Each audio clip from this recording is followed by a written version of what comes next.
Welcome to the Theatre of Dreams, Darcy Street, South Hobart, with a big chance to take a ginormous step towards the title today after Devonport's slip up yesterday. They can move 7 points clear at the top, and that would surely be too much of a lead to be reined in. Standing in their way are Clarence United, a side they've beaten twice from 2 beatings this year. They look to make it a clean sweep today, and really could just about sew up the title if they do so. Joining me to talk our way through this one on what could well be Coronation Day for South Hobart is Paul Hunt and Jake Morgan, who's just chomping at the bit. I've brought my wrapping paper today, left over from Christmas, because I'm expecting him to pretty much wrap up the title here today, South Hobart. Huge result for them yesterday, with Devonport dropping 3 points through a late John Dooku goal to the Zebras. So hugely important game for South Hobart to wrap it up after disappointment in the Lacquer Cup. And on my left, we've got Paul Hunt. Funty, what are you expecting from this one? Well, look, I'm going to keep it diplomatic for the pre-game. I'm expecting a convincing South Hobart win. Clarence, they're looking a lot better in the last few weeks since I last saw them live in person, but South Hobart have just been in phenomenal form, and this back half of the season they have been absolutely on fire. So look, I think Clarence will put in a good effort today, but I'm expecting South Hobart's strikers, especially Morton, Turner, Hamlet, all to put in a fine shift today. Yeah, 9 consecutive victories for South Hobart, and you mentioned Jack Turner. He's now scored in 7 consecutive games. He came in against Zebras, made his debut there. Didn't score on that one, of course. That was the turning point for this South Hobart season, really, though. They came back late, won that one 3-2, have not looked back since, and Turner has scored every game since. I think he'd break the record today if he can make it 8 in a row. So that'll be something to watch out for. I don't think there'll be a shortage of goals. Jack Turner, of course, got amongst them the last time they played Clarence. That was at Wentworth Park. We'll have a look at some vision from that one. It was a pretty comfortable victory for South Hobart on that particular occasion. They were too quick. They were too sharp in the final third for South. As we have a look at the highlights from that night, it was a rather cold affair at Wentworth. I'll say another Saturday night match at the Junction. I can see myself rugged up there, looking very similar today in the stand. It was bloody cold, I tell you what, gentlemen, but not the warmest of days today either, but not quite as brisk as that evening as we see some early action from this one. It was really, I think Clarence showed good signs, but defensively just couldn't keep out the South Hobart side. Ben Hamlet getting them underway with the goal there, sneaking in alongside his old teammate Matty Lewis and letting him know all about it too before he made it 2-0 moments later. And really from that point on, they didn't look like getting near them, Clarence. It was 2-0 early, Morton then making it 3-0. That was after about half an hour, and it was well and truly game over there. And Kobe Kemp played on the right wing on that evening. Can play anywhere, can't he? I expect he'll be back into midfield today, but that's purely because Darcy Hall has since arrived on the scene, so you'd imagine he'll be playing on the right, Walter on the left with Hamlet middle. We'll get to the teams shortly, but you can see from these highlights packages, boys, it was a very one-sided affair. It's all down one end. I mean, Clarence, I guess the pattern of their players, they've usually held out pretty well for the first half hour of each half, but it's the last 15 minutes of each half, especially in this game as well in the first, and then I've seen it in a few other games of theirs this season. They do just tend to fade away, so we'll see if, pardon me, that happens here again, as it's probably should have been a goal there from Kobe Kemp as I look at the highlights. I can see tragedy out on the pitch, boys, because Albie still has the tracksuit jumper on, and it doesn't look like he's going to be starting today. So South Hobart not willing to throw the forward press that works straight out the window and change to a target man system on the cusp of a title, which is very disappointing to me, but shows why Ken Morton is a coach and I'm a commentator. We could tell we missed you last match here at South Hobart. Oh, you would have done. 75 minutes without an Albie watch mention. Oh. And we've, 6 minutes into preview and we've already got one. That's right. I'll tell you what, I'm an Albie watch, but I'm on a Dane watch today. I think he's an added dimension that Clarence have got they didn't have on this particular night.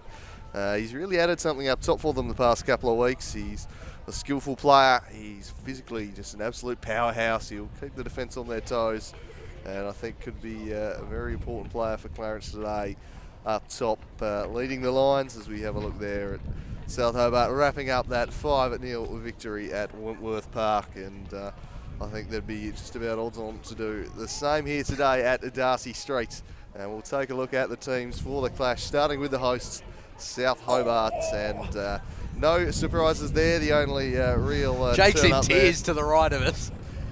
Is the lack of Liam Quayle, who's still out injured. Connor Schmidt will continue in his fullback role, but what a terrible replacement there, boys. A pretty set starting 11, and yes, as you mentioned, not too bad. There's just irony there for the viewers. Connor Schmidt is a marvellous fullback and probably the best backup in the league, I dare say. Interestingly, one war change too. I can see Kobe Kemp certainly not in the playing kit. He'll play no part today. Luke Farrell, the Frenchman, has come in and he'll presumably play that spot just in front of the back four of Brown, Ludford, Schmidt and Adam Gorry, who was absolutely scintillating last week. 2 assists, an absolute tour de force. And down the right was Adam Gorry. Kieran Brown will be net behind them. Jack Turner and Nick Morton, the two in midfield with Luke Farrell. Then that front three, which is just causes all sorts of problems of Hamlet, Hall and Walter. It's a pretty tidy lineup. Cass Kemp is on the pine, but I'm not sure he's kitted out to play any part today, looking at him. Yeah, it doesn't seem like, otherwise he's trying to keep as warm as possible. Well, it's possible. Bit of a change of keeper as well. And, yeah, change of keeper as well, and we've got the cult hero and Albie Watch on the bench. Mark Kerr on the bench. So it looks like Kim Brown hasn't recovered from that knock he copped from Woodsar last week, so the big monkey steps onto the pine Disappointed today. He's not starting. Well, I think that would be a curious choice when you've got James Wilson as your backup. Moving on to the Clarence lineup to take on South Hobart today. And Paul Brenner, I think we'll find there's an M in there somewhere. Paul Bremner will probably play in midfield today, I suspect. He's a very versatile player. He's led the line at times, but more than capable in a number of positions, as is that man O'Dane DeMar, we talked about before. He'll probably play up top. Kobe Flynn has been operating in midfield for them. He's come into the team midway through the year. And Henry Lush, another one who's come late. Lushy, absolute lush player. He's an absolute superstar too, and it's good to see him get an opportunity in the ones. Yeah, the luscious man will probably play a fullback position. Nick Naden has come into some absolutely storming form of late. I think that's coincided with DeMar into the team. It's just freed him up a little bit. Doesn't have to carry the load all on his own up top. He's been in very good touch, and he'll need to have a big impact down the wing today. It'll be a tough matchup for him, probably against Adam Gorry though. John O'Neill could play centre-back or central midfield. Looking at that list, I think we might see him in defence today in the absence of the likes of Lewis and Grant Malcolm there. Paul Palmer. There's just kind of a lot of these midfield / defenders in this team who could play centre-back or centre-mid, Clarence. There's a team chock full of them. Jeremy Price, you'd expect at full-back. Sam Randall. He'll play wide on the left either as a fullback or as a winger. Jake Stewart, we know, will be up top. I think he, DeMar and certainly Naden, the three can lock in up top. And Jason Voss has come in between the sticks in recent weeks, and I think he might be in for a busy afternoon. On the bench, Bug, Burgess, Lang, and I don't know how to pronounce that. Moynihan we'll go with. But Romolo could be an interesting one if he comes on, but a new name on the bench today for Clarence. And those are the teams doing battle on what is a massive day here at Darcy Street. South Hobart looking to go 7 points clear on top. It would be an almost unassailable advantage with 5 weeks to go, and they will be expected to do just that. Your tips for this one, gentlemen? Well, I'm just trying to decide. I might go 7-0 South Hobart. You're a cruel man, Funty. I think I don't think South Hobart will be pushing too hard for a demolition job here today. I think it'll be a comfortable 3-0 victory to them. Hey, I'm just being realistic. I'll tell you what, the wind is going to be a factor too, gentlemen. It is howling here today. It is destroying our microphones too, so don't be surprised if you're just getting the old VHS TV going on at home. Just the fuzz for the entire game, so probably preferable than hearing our yammerings. But yep, definitely a factor here today, and it is certainly going to favour this Clarence side in the first half, which could be definitely very, very useful for us if we're expecting to get a good game out of this, because even as a South Hobart supporter, I almost dare say, I wouldn't mind seeing Clarence get an early one in this game and try and put a bit of pressure on them. I think the contest would definitely be better for it. I think so. That were to happen. They will come into this one as massive outsiders, and they've certainly got some importance on this one with Launceston City getting up in the derby yesterday evening. They've now been demoted to a bottom. The Roach boys on the line there with Luke Copra. Well, I don't think that's Copra. That looks like Charlie White, White. to me. Charlie White. Definitely Charlie White. Yeah, Charlie White, the man in the middle today. He certainly had a good performance the last time I watched him referee Charlie White. He's one that will allow the challengers to fly in a little bit, but also one that's not afraid to show a bit of authority and tell the players off. So a good balance in this referee. Well, he definitely let them go last week. Definitely could have given a couple of penalties last week. So we'll see what they let make them play. Clarence is very philosophy. Clarence very much a physical side, and hang on, they'd appreciate that. They've switched sides. They have switched sides after the coin toss, so the wind is going to favour South Hobart early, and I'm going to just go with the 8-0 there instead now with Paul Hunt, because I like how the change I don't of think ends that there's actually a likelihood of Clarence scoring early anymore. So we're underway at Darcy Street, and Randall lofts this one forward in the Schmidt direction. He'll chip it back into the middle there. And look at that. Jack Turner immediately on the ball. A beautiful first time pass there from Jack Turner out wide to, was it Walter, I think, out there? Yep. So Jeremy But, just couldn't quite get the touch right there. Jeremy Price throwing in, Luke Farrell rising high, Kemp with a boot in there, Jack Turner. And now Jakey Stewart battling there. He's absolutely howling. It's going to be interesting to see how the players handle this one. I think keeping along the deck will certainly make things a bit easier. Any aerial ball is going to be seriously affected. It's blowing right off Mount Wellington, which is behind us to the left, and all those shooting to the right of screen are going to have a very nice tailwind. Could make things throughout tough this game for keepers too, as this one's chipped in. The first real test of the day for Wilson. He's fumbled it. And Bremner trying to make a nuisance himself. Got it back. Chips into the middle. No one on hand for Clarence though. And now a chance for range, but it's hammered rather horribly wide by Flynn. Wow. Not going to challenge him there, but replay. We saw Wilson struggling with the aerial ball there, and it's not going to be a fun day for goalkeepers. No, it really isn't, and that's Exhibit A of that. Just held up in the air, a bit of backspin, and didn't quite know where that one was going to go, James Wilson. So interesting ploy from Clarence. I reckon we'll see a fair bit of that. The goal's 90 degrees the other way, son. Palmer on the ball, looked to find Naden, but only found Gorry Hamlet presenting short, gets to it. Now flicks it over the top out in front of Darcy Hall, but the pacey O'Dane Damar is back, and it would seem he's been shifted further back today. Damar perhaps worried about the threat that South Hobart pose with their pace. So Damar in defence, and he's been playing as a number 9 the last 2 weeks. He's Jack Turner sliding it through for Darcy Hall to the byline, cuts it back. Hamlet turns, fires and falls. Does really well to cover his angles. No, he really covered that near post position that Hamlet was looking for then. So some quite good goalkeeping after we see Henry Lush with the dual pigtails. Getting absolutely skinned on the outside there by Darcy Hall. As we look at Hamlet now running in behind, but Voss will claim that one nicely. He did rather well to hold his position. I thought Hamlet might go with that kind of back heel flick that you sometimes see from low near post crosses. As Voss launches that one into the stratosphere. And eventually the header one, now Gorry. Plays it forward in the direction of Hall, just beaten out to it. Fumbling around, Morton comes hammering in, and referee plays a good advantage as they've now got the ball out wide. Gets between Stewart, he's out wide. Going to cross this one in, but can't quite beat the first man. And Ludford will just thump that one clear in the direction of Walter, who, it's a risky back pass, but eventually cleared out of the area. Real composure the first couple of minutes.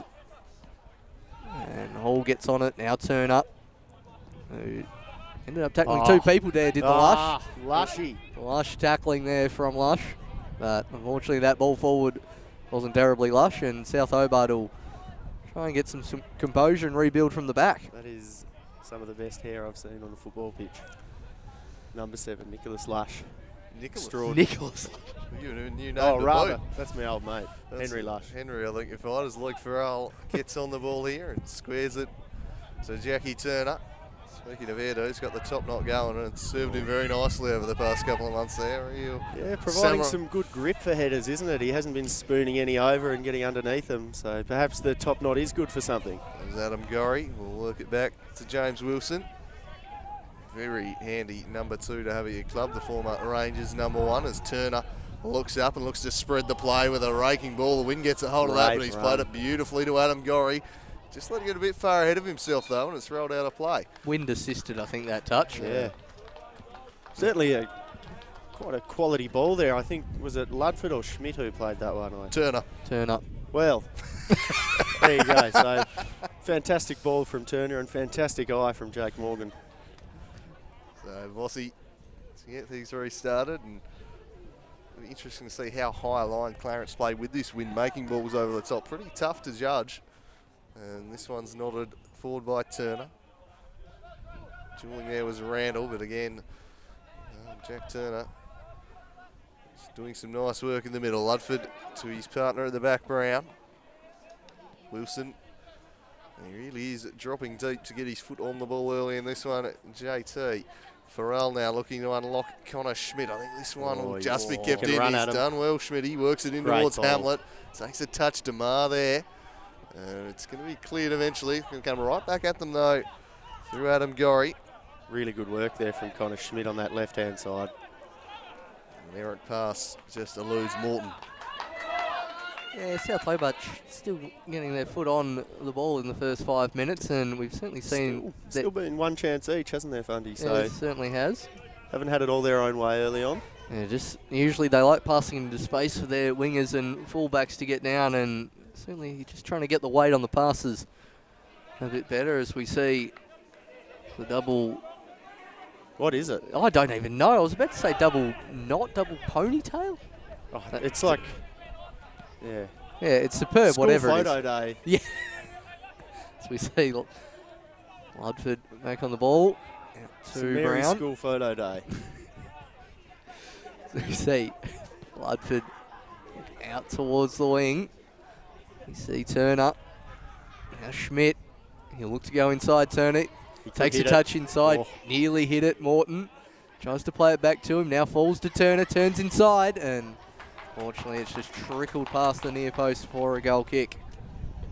I'll tell you what, he's no NASCAR, that man Turner. He cannot just turn left. He turns left, he turns right. Manufactured himself a good chance, but couldn't quite get the final finish on it right there, just kind of pulling that shot towards the near post. But certainly showing why he has been in such fine goal-scoring form, Turner. Certainly has, as Ross looks to take this goal kick, just tries to get it out of a bit lower trajectory. Now Naden got time to look forward, but can't quite find Stewart. There. Olga Brown is still up at halfway, and he's put a through ball into Walter. And it's just about got there as Alex Walter, but that's good covering defence eventually there from Price. He'll always work hard for you, Jeremy Price. Got a fair engine on him. Young man gets shifted about a little bit in this Clarence side, but predominantly played it right back, and he's certainly going to have his hands full against one of the premier players of the NPL Tasmania. It's a good ball in from Ludford, and a little bit of an errant touch inside the box from the Lush man. That was composed rather there, Fundy. I think composed is the right word we're looking at. The spin on the ball says otherwise to me as Morton picks it up. Hits it to Gorry. Morton again. Hamlet just nudged it up in the air, and another Lush challenge. And now that is composure though, Morgs. I'll give him that one. Unfortunately, the pass wasn't terribly composed, and it falls straight to Ludford. He'll restart. Now Morton. He's got 3 down this right-hand side, and Hamlet cheaply gives it away. Naden has got 3 to beat all by himself. Eventually just lumps it down the line, and Ludford will just roll across. And Wilson and Brown will eventually try and recycle this one. Akey Stewart's looking really isolated and taking up really the position on the right wing today, so really need to get him involved if they're going to really challenge them here today, Clarence. Yeah, I know we're slightly talking about this wind a lot, but I think that possession of play there from Gorry is 99 times out of 100 this season. He's kept that under control and whipped a lovely ball in. In this case, it rolled about 20 metres in front of him. Yeah, it's going to be a tough day for that. They're going to perhaps just take a little while to adapt to the players as Lush strides across to take the throw in here, and South Hobart will look to box them in. Throw in the Naden direction. Gorry just sat off and waited for it. Worked it to Hamlet, been busy early here. Hamlet, and again a heavy touch spills over the byline. So I think Clarence would be the happier of the two teams. They're opening 10 minutes. Yeah, I think so far. They did manufacture one chance, but probably about the 3rd minute of the game. They're putting pressure on Wilson in the goals, but really other than that, they found themselves pent back a little bit. But they're defending quite well if struggling to find the correct outlet to try and link up with the forwards, because the South Hobart defence has been quite strong too. Yeah, I think they'll just be happy to have got through an opening period without conceding here against this South Hobart side. That I wouldn't set standards explosive. so low. I've got faith in them. Didn't you predict 8-0 pre-game? As this one's chipped over the top for Lush. And he'll work this one back to Voss. Consistency is not part of commentary calling. As Voss knocks it in the Luke Farrell direction, nods it down looking there for Jack Turner. He plays it to Ludford. Ludford working it to Farrell, back to Hugh Ludford, the Warhorse just trudging forwards and sensing a chance to get involved in the action here. Hughie Ludford with the wind at his back, perhaps a day for an Oscar Thomas-esque halfway strike. Well, you're certainly more likely to do it deliberately today than last weekend. As we see Gorry, Morton link up well. There's Morton tucks inside, he's going to hit it, and good block there from Demay, and then eventually whacked clear from Price. How about that link-up play between Morton and Darcy Hall there, though? The flicking touches, one-touch play, really beautiful stuff. Absolutely, as they'll now try and do similar again. Ludford to Brown. At the moment, every single South Hobart player in their half until Brown stepped back to get that one. And now Ludford. He's just going to try and slice Clarence open, but probably a little bit rushed there. No need to launch that one down to the wing. Eventually won back by Schmidt, who looks to go inside. Eventually falls to Hall, and he's got Gorry on his outside and plays a lovely ball in behind Naden. And again, Gorry just not quite judging the wind there, and it rolling out of play for a throw-in. Yeah, a bit like a snowball sometimes when that snowball rolling down a mountain, rather, when it gets out on this right-hand side, because the wind is taking it, and it just seems to gather up a lot of steam and get quicker and faster as it continues on. But some good play here from South Hobart as Turner gets whacked in a big challenge there. And the ball falls to Ludford, who gets his head up and sees Alex Walter out wide. That's the ball, I reckon, diagonal into the breeze like that as Walter crosses in near post. Demar away. I reckon you hit those crossfield ones and they're just going to drop nicely. And Alex Walter, then he will perhaps look to be keeling him in, because it's not going to be a comfortable experience for Voss dealing with these crosses with this swirling breeze. How many goals has he got this season again? About? So this one swung dangerously over the back post. About 10 or so for Walter, isn't it? Yeah, about that. He's been prominent. And fine fettle. He's set up a lot of goals too. He's been a dynamic player down the left, one of the very best players in the competition this year. Walter perhaps found that level of consistency that he hasn't had in previous years. He's always shown plenty of flashes, and this year he's really established himself as a top player in this competition. I'll tell you who's stiff not to be in the lineup today. Oscar Thomas. Mr. Halfway himself. By Jove, I wish I'd been here for that one, boys. Yeah, you certainly were regretting that one immediately after you saw that as Hamlet. Well, I watched the replay of it, boys, and the amount of noise that was coming out of Darcy Street, I could not hear a word that you were saying. It was pandemonium. Absolute scenes here a week ago as they claimed that win over Olympia. It has them in such a strong position. Such a beautiful composed finish from Thomas too, wasn't it, Oh, lads? absolutely. And just to prove how far out of nowhere it was when I was listening back to it, we were saying some usual nonsense about the People's Champion Shea Hickey, and then all of a sudden there's this enormous crowd roar and it's in the back of the net, and just absolute scenes. Yeah, as good a clearance as you will ever see. Jack Turner working this one forward, looking for Darcy Hall. Demar repels. A scrap in the middle, but well won back there by Hammer Time Hamlet. He's full on now the Morthog, but Lush does well to get it away from him. Luke Farrell shifts it wide for Schmidt, and it'll elude him and run out of play. So South Hobart firmly on top early on, but battling the conditions as much as the opposition through the opening 15. You reckon it's a goal of the season contenders, Thomas Clarence come shot? You reckon it's better than Cohen's? It was a shot. Well, both of them to me were just Clearances. clearances. I reckon both of them, they've just been trying to clear the area. You know, you boys, you sit up here in your ivory tower of the commentary box and you act like things like that aren't done deliberately. I tell you what, they don't train 2 or 3 times a week to not produce magic like that on a regular basis, mate. They were shots. Definitely shots. I've heard grand delusion before, but that is a fine example of it right there. Yeah, you're kidding yourself, lads.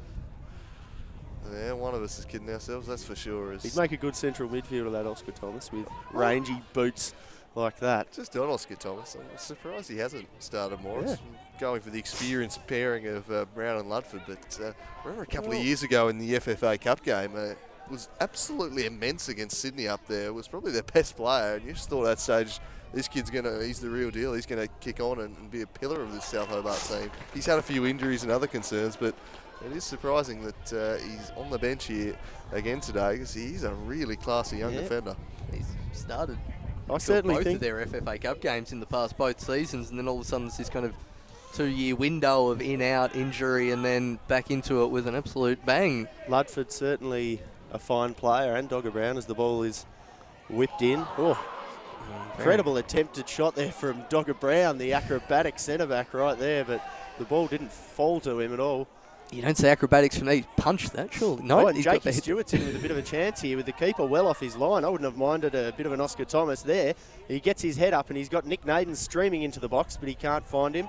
Finds a little bit more space with players arriving, but they can't really do anything right there. But it's all Clarence outside the box, and there we go. That's more like it. That's got a bit of snow up on it, and who knows where that ball was going to end up with the swirling breeze that we've got at Darcy Street today. And I thought that was going to be a goal kick, and it's ended up as a throw-in 15 metres in. That's some really good work there from Clarence, and they're going to need to create some doubts in the mind of South Hobart that they can challenge on the break, because it has been all south so far. Yeah, nice strong header there from DeMar back in centre-back.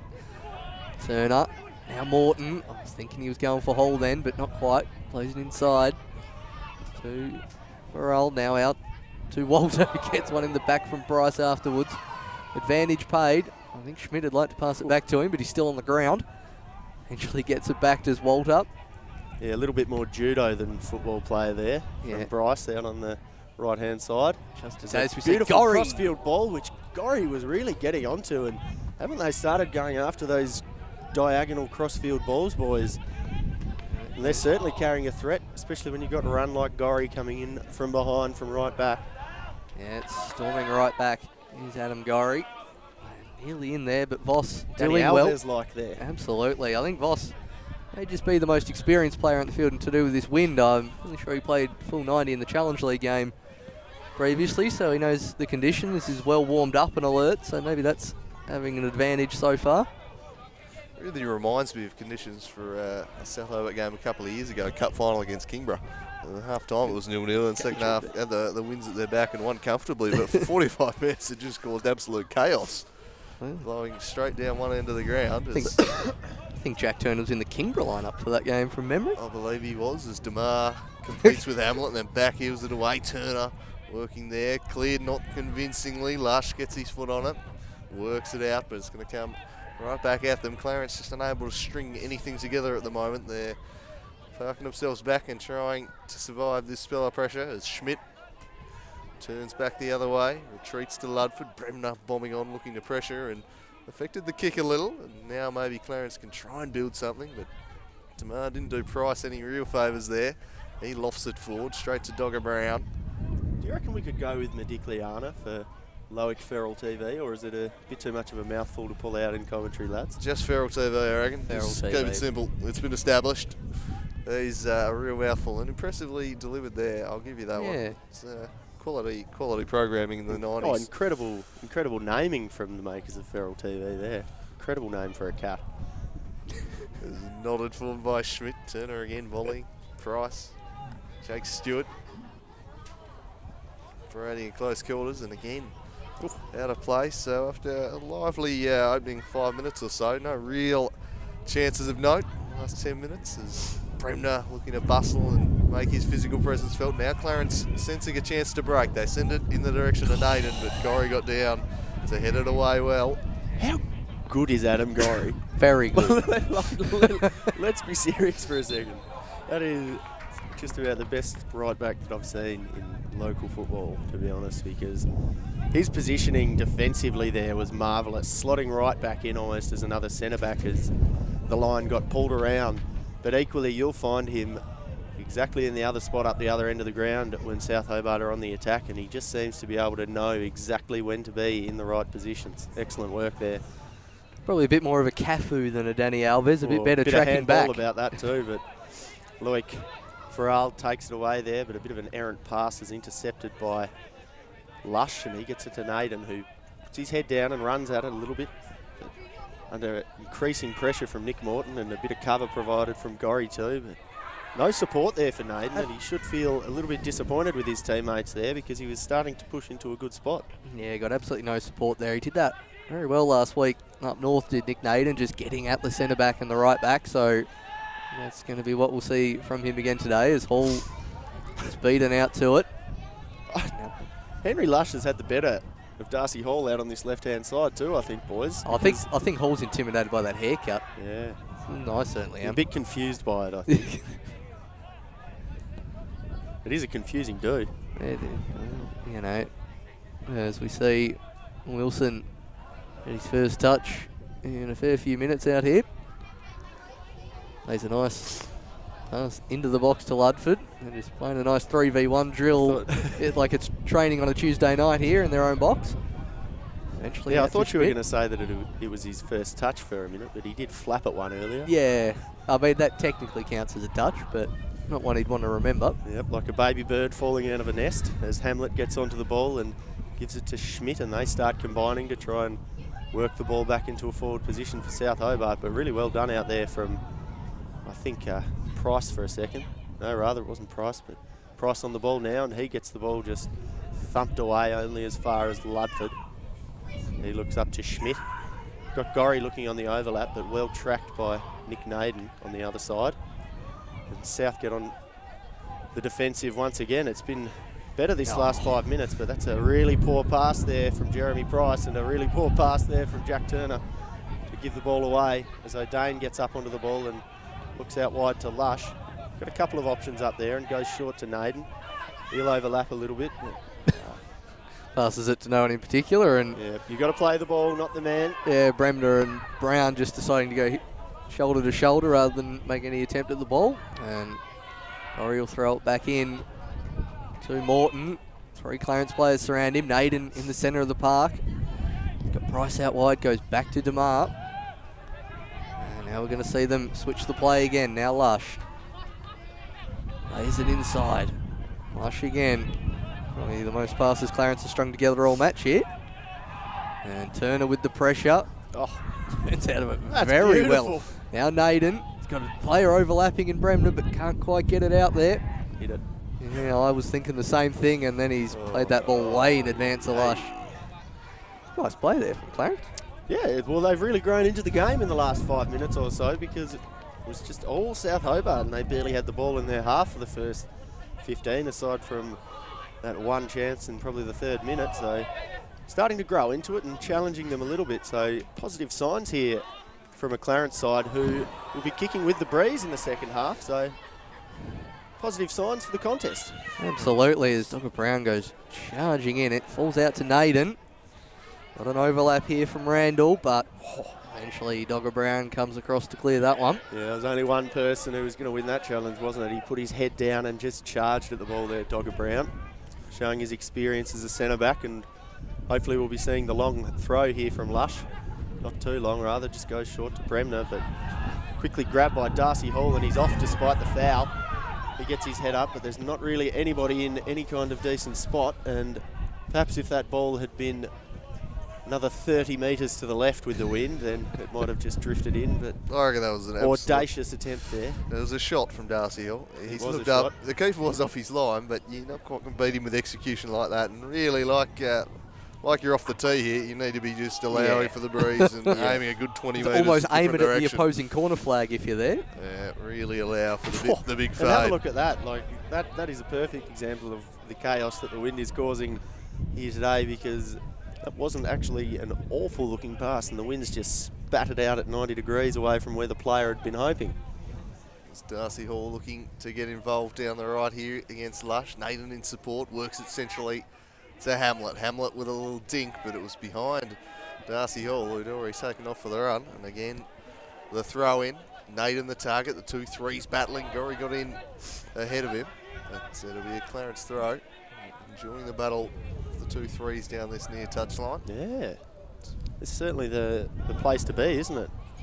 On this South Hobart's right-hand side, the Clarence attacking left. Another great example of the throwing going in play and then swirling out of play with no one touching it. Yeah, just really took hold of that one as Dogger Brown works it back to Ludford. So 25 minutes into this contest, 0-0 the score. South Hobart starting the sharper, but struggling to really create anything of note since. Jack Turner back to the Frenchman, who just pulls out the pitching wedge and dinks it out in the path of Hamlet. Voss able to collect.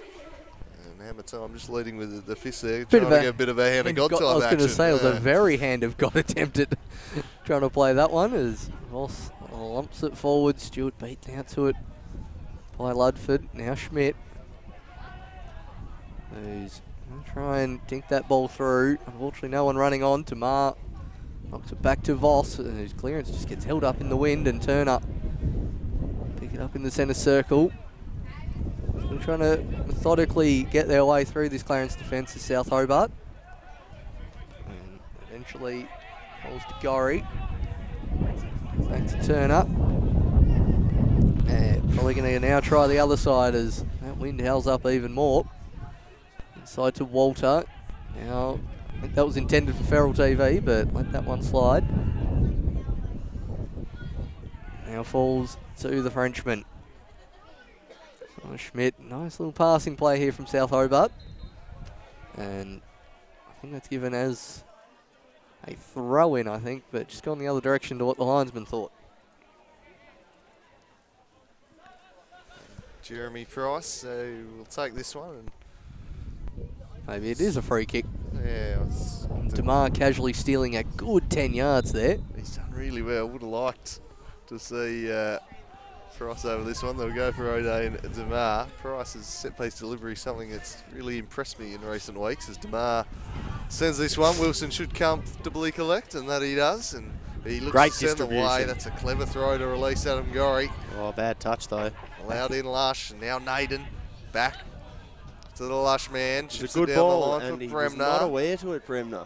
Bremner battling now with the likes of Turner and Ludford, and the two win out, although absolutely the right ball there to play from Lush, but just not quite on the same wavelength there, Bremner. Not a bad result. The throw in for Clarence here in a good area, perhaps a chance to create something. They've not really been able to ask any questions of Wilson early in this one. One cross which was fumbled, but no real chances of note falling the way of the Reds. That said, South Hobart. Lovely hands there too from Lush on the sideline. You can absolutely see why he wasn't playing handball as a youngster. Opted to go with football. But let's see how far he can heave it in this time. Will he go for Palmer instead? He does. He works it to Paul Palmer. He just chips one in. Clever little touch from Randall. What's he got in support? He turns and puts it straight to Ludford. Yeah, probably the right thing to do, because I think Naden had just strayed offside then, and you can't afford to do that when your team needs to have an outlet for your attacking player. And now South Hobart are on the attack through Darcy Hall, and he's got options. Hammer Time and Nick Morton keeps going. Ball comes out wide to Walter, and he looks in for Darcy Hall. But what a covering challenge there from O'Dane. A certain goal denied there from the defender, and Walter whips in another one, but comfortably away there. Nervous times there for Clarence, boys. Yeah, last ditch challenge there from the import Damar. Done very well to block that one. As now South Hobart will build the ball back up through Feral TV. He's got a few options forward, just plays it short to Turner, who... It's the catch-22 for Clarence, isn't it? Because every time they attack, they're twice as likely to concede with the space that they leave in behind. I reckon they'd love to have 2 O'Danes as well. Yeah. They've I lost. think they'd love to have 3 or 4 of them, to be honest. I was going to say 11, but They've just lost something up top with him as Morton now has a pocket of space to work in. Threads it to Hamlet, who turns on the left and rising shot is just over the bar. It was a well-crafted chance. And you have to say, that's the first real shot in anger in the game, to be honest, isn't it, boys? This Clarence team have been very composed and behind the ball, but a chance there for hammer time on the left boot there, but always rising. yeah, it's got to say, if you're not counting the block shots like we saw with Damar before, that is probably the first real shot in anger from South Hobart, taking a good 29 minutes. Certainly not what you or I predicted pre-game. As Lovely goal kick. yeah, a little bit of a shank there, but eventually falls out to Naden at halfway, so they won't complain too much. It's got Bremner charging down the wing, and Dogger Brown will get there most times. Now Morton, probably look for Walter, sets him a task. What But a ball, Nick Morton. Beautiful. Darcy Hall gets his head up, jinks inside. Jeremy Price, O'Dane covers again, which just gives Price the chance to recover. Really good work there from that defensive unit at the back after Price copped a bit of skinning. yeah, you got a better eyesight than me. I didn't notice that Walter and Hall had swapped sides. As Schmidt now picks up not too many options. Eventually has Ludford, who's going to start joining the attacking play here. South Hobart now playing with 1 at the back. They're starting to turn the screws. Yeah, it's pretty much sit Dogger Brown on halfway and everyone else go forward. It's got a question on the live chat. Where is Darby Randall? Not even on the bench today, so I'm assuming an injury, as I don't think Clarence have even nominated a sub-keeper. Yeah, not sure where our mate Randall Darby is, but Randall Darby? He's been demoted to the 2 last names. Been I think that's why. demoted to second choice after Voss took the reins a few weeks ago. Anyway, he's started the last few for them, and he takes this goal kick and won't keep it in. They don't look dissimilar, I have to say, the 2 of them. There's not a massive difference, and now a chance perhaps as Darcy Hall looks to run up this defence. Damar with another sliding challenge. That's 4 great challenges he's made in the opening Man half of the match hour. so far, isn't he? He's been outstanding as Morton works it to Turner, lays it off to Damar And again. There's the I'll tell you what, back there at the moment. You've got to be careful calling a defensive player as man of the match in the first 30 minutes, to be honest, so I might just put a lid on that one. But he's certainly been good so far, hasn't he, boys? No, I was thinking similar at the Olympia Kingborough game last night, thinking that Kingborough's defence was man of the match, and they still ended up conceding 3. I reckon their keeper might have been no man of the match, so I'm sure the defence was doing all the work keeping them out. Sheikh Kamara.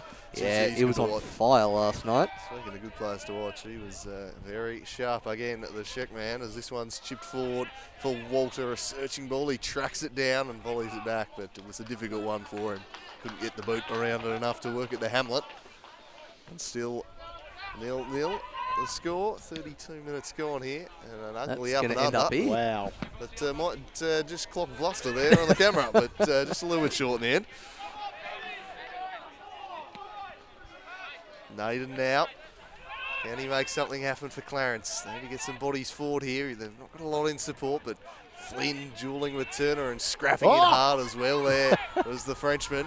Eventually it Beautiful spills. stuff from Flynn there, getting the party tricks out there. The rabbit hop out of trouble. Works to Randall, and now Jake Stewart looking to make inroads down the right. His cross will be shut down there by Dogger Wallaby Brown. Flynn hopping away there. That was beautiful. Jez Price works it to Bremner, turning onto the right, now onto the left. South Hobart defence haven't had to do a lot, but they've been pretty good when they have had to step up. And again, they shut this one down. Stewart industrious as ever down the right, though. He kept it in. What's his delivery like? Not too bad. He'll win a corner as Brown puts it behind. Not too bad. Brown trying to give that to the kids in the park there. Big thumping clearance away. Give the kids barbecue down there a quick present. Clarence will be really happy with where they're at in this game. 32 minutes gone and they're keeping it at 0-0, and now they've got a chance for a corner to just maybe snatch one against the breeze. And wouldn't that be a story here today, boys, if they could take a 1-0 lead at half-time? The Strikers fans will be rubbing their hands together with glee. I certainly will be. You certainly got to try and put this one right on about the 6-yard box line, somewhere between the 6-yard and the penalty spotters. It's whipped in right into that zone. But great header away from Darcy Hall there and taken by Nick Morton, who gets his head up, but only Hammer Time Hamlet on offer, and he can't quite take the touch that was needed to play a 1-2 there. Yeah, he got a slight nudge in the back, but centre-back did just about as much as you can without giving away the foul. So Clarence can keep the pressure on this South Hobart defence. And it's going to be Price jogging out to take this one. I'd imagine this would go somewhere down the line in the Palmer or Stewart direction. Indeed, that is the target, just over Stewart's head, and Connor Schmidt on hand to nod that one into touch. He'll get back to his feet surprised now. to see him lining up on the right today. I really thought he'd be running through the middle, Jakey Stewart. Yeah, it's an interesting one. Perhaps just wanting that extra body back in midfield, and Stewart can certainly track back down that flank and perhaps provide a bit of coverage for the likes of Walker and Hall. I think very much a setup. Probably the Clarence player most likely to beat his man in the team though too, which is a sacrifice to make if you want to win the game. Luke Farrell back to the Morthog. Ooh. He just couldn't quite reach Turner. He might be able to win away anyway, but somehow Wallaby Flynn able to get there. I don't know about Wallaby Flynn. This one's chipped down the line with a chance for Hamlet to get him behind, but again O'Dane DeMar was there and the offside flag somehow raised. So he must have started from an offside position, then run back onside. And then, look, mate, with the hop that he pulled off earlier and a little bit of a pouch that he's working with there. So. The pouch. You're a harsh man, Jake Morgan. See that one. Knocked back to Voss, who plays it short dangerously. Morton stills in there, 1v1. Tries to go round him and Lush with the clearing defence. Oh, Henry Lush, you absolute hero, bailing his keeper and defence out of trouble there. Won't the Clarence team be happy that they've got him in the lineup today, and why would you be throwing him out after that? Nick Morton just hit it, for God's sake. Oh, yeah, you have to say too that I'm a bit disappointed with Ben Hamlet's positioning there, because he just rolled offside when it could have been a simple pass out to the side and a tap in. So perhaps not all Nick Morton's fault there, but a lovely covering challenge from Henry Lush. The keeper doing well to just make amends for his error too. It was an under-hit pass that got them into trouble in the first place, but got up there and did well to put Morton off. Here's Brown now, curling one in straight to DeMar, seized upon by Turner. Work back to Darcy Hall. He threads it to the Morthog Morton. Back to Darcy Hall. Shot blocked well there by Palmer. And they survive again, but South Hobart. Look at this, they're getting involved, aren't they, with Ludford taking a position up on the left wing. They're certainly turning the screws now. Yeah, they're starting to dial up the pressure here. South Hobart asking some more meaningful questions. It's taken them a little bit of time just to get into this game. They've probably had a 25-minute period there where they've not created much, but starting now to really force the issue. And the wind just slightly dying off as well, which bodes well for them. To throw in to Hamlet, surrounded by white shirts. Getting in there again was Darcy Hall, squared it to Turner, a little dink into the box. Lushy, I'm not sure he knew too much about that one, but cleared it eventually. Now Naden just opts to punt that one into touch. Let's see Gorry to get this forward again. Dogger Brown has still actually stayed forward this entire time, and he's now on the ball, trying to do a bit of a flick to himself. Now ducks inside. Dogger Brown going for a run, calls for a penalty, and given on Dogger Brown. What a great piece of skill there from the centre back to win the penalty for his team. Well, he certainly exaggerated. I reckon there was a foul, but he certainly made sure the referee and saw it. Wilson's just going for a bit of a walk here. Could he be just inserting himself, boys? 0-0 unlikely as we have a look at the replay. Brown It'll be hammer time. Turning into the box here, and a little bit of contact from the Lush man. Perhaps not enough to make him fall like that, though. I think No Brown's made the most of that one. Oh. He certainly made the most of that one. Yeah, I think Lush will be a little bit disappointed with that one, and he might have a little bit to say to the referee after that. But hammer time Hamlet to make it 1-0. Keeper's making himself look rather big and red in the goals. Up steps hammer time. We're just waiting for a little bit of a dispute to be sorted here on the edge of the box before Hamlet. And look, it might only be the 30th minute, but I'd be in favour of Vossi just channeling the Victorian keeper who just belted the penalty away just for the cheek of it. Caught the yellow card. We've got a bit of a comedy affair going on over here between O'Dane and Turner on the edge of the box, just in a little bit of a discussion, looking more like sprinters at the block right now. Yeah. Just got to tell O'Dane to get back outside the line. Hamlet comes in. Hamlet is saved, and Hamlet misses the rebound. Incredible stuff here for Clarence. And geez, maybe it's just not looking like South Hobart's day today. Really, you have to say it was a poor penalty, lads. Look, it wasn't the best penalty. He's hit it very low, very softly, and not particularly in any corner. And Voss has just stayed tall, waited for him to kick it actually, and then just leant back like anything afterwards. Oh dear. And Turner just trying to marshal Hamlet away. He'll want to make amends for that one. Young Henry Lush will be having a bit of a scream of justice after that one, I think. I think so, as the goal kick taken back. And Demar will let that one roll through to the keeper. So, gilt-edged chance there. And you have to say, boys, that unless they score in the next 6 minutes, they will be working into the breeze in this second half. This South Hobart side, so very, very positive signs for Clarence in this first half. Yeah, I think certainly myself deserves to give Clarence an apology for the pre-match prediction. As Feral TV picks it up in the centre. Now Morton goes for the reverse ball to Hamlet, who now gets it to Turner. Ball looks to go down to the byline. It's got 2 for company. I think there's a handball in there. A bit of a handball, but I'd find that a bit harsh. I think it was on Demar, but I'm fairly sure it just deflected onto him. We'll have another look at that.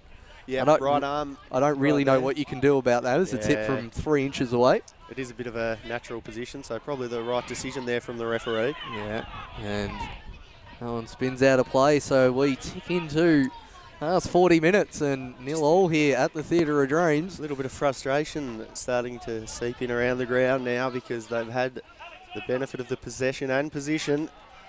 They're not quite managing to break through at the moment. Yeah, as we see, nice hold-up play again. Bramley tries to get it to Lush, whose name is probably the most called one so far today. Dogger Brown just inserts. It's a good name to call, boys. Oh, well. That's right in front of the South Hobart bench. They've given it not too happy towards Clarence, and they are not happy about that. Naden tries to keep it in, but he'll probably... Well, I felt for sure that Naden had actually shouldered that one out of play. The crowd just starting to give it a little bit to the linesman, and I think he's probably got that one wrong, I have to say. So it's just come off the shoulder of Naden there, and I think he's just being corrected, perhaps. Yeah. There we go. So the right decision in the end. And you know, just a merciless species. This bloke's given up his Sunday to run the line, gets one wrong, and just absolutely cops it from the crowd. They're a passionate bunch down here at Darcy Street. That's why you've got the main referee in there to overrule them on occasion. Probably had a better view of it than the linesman there. So Henry Lush heaves it down the line onto the head of Bremner. He flicked on. Lush forward onto Walter.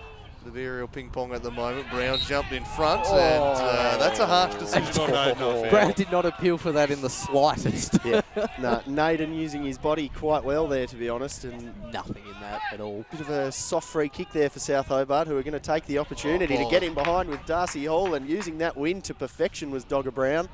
They win themselves a corner courtesy of the intervention of Price. Well done, Jez Price. Gets across. Lovely ball from Brown. Set it up into the wind. Tell you what, boys, 3 minutes until I can tuck into my yowie. Jeez, a renaissance there, the yowie. Looking forward to it. How many 90s references are we going to get in today? Oh, mate, we're becoming our parents. They had their 80s nights. We'll have our 90s nights.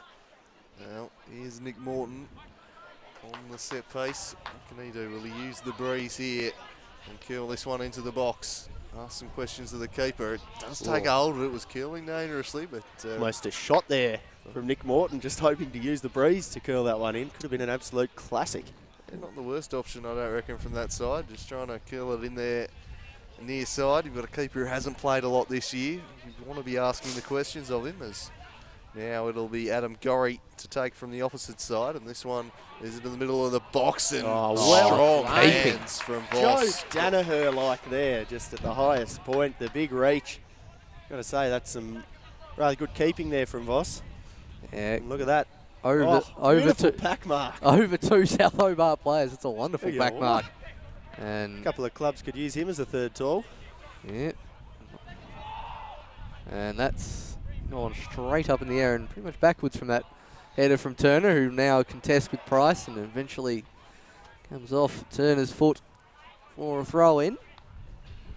So just a very, very solid defensive half from Clarence. Obviously, they've had a fair few tricky moments the last few minutes, but overall, I think they'd be very, very happy with this half.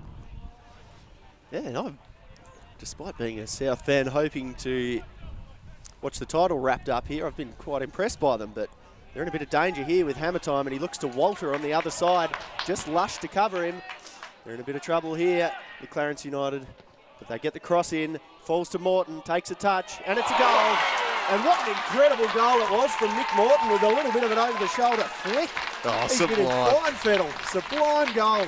And it could be one of the biggest goals of the year, and hasn't he been one of the players of the year, boys?